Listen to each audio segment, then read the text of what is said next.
মোমো করার জন্য আমাদের যেগুলো লাগছে সেগুলো হচ্ছে জিরে গুঁড়ো, লঙ্কা কুচি, পেঁয়াজ কুচি, নুন, আদা পেস্ট করা, রসুন পেস্ট করা, লেবু।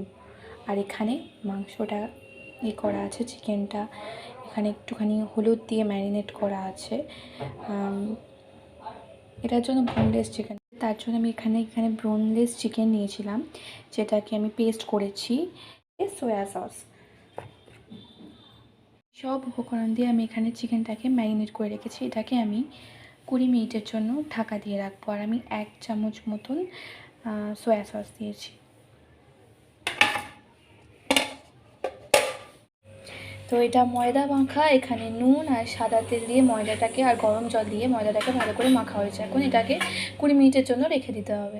তো মোমোটাকে স্টিম করার জন্য এরকম বাটিতে জল নিয়েছি আর এরকম একটা টুকরি নিয়েছি।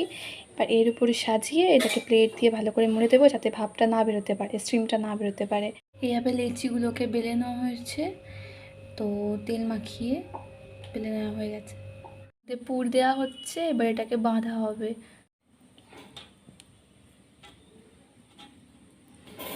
তো এইভাবে করে কুচি মতো করে এটাকে বেঁধে নিতে হবে। মোমোগুলো বাঁধা হয়ে গেছে। চুপড়িটাতে তেল মাখিয়ে মোমোগুলোকে এর মধ্যে দিয়ে দেওয়া হয়েছে। এবার এটাকে প্লেট দিয়ে ঢাকা দিয়ে দেওয়া হবে,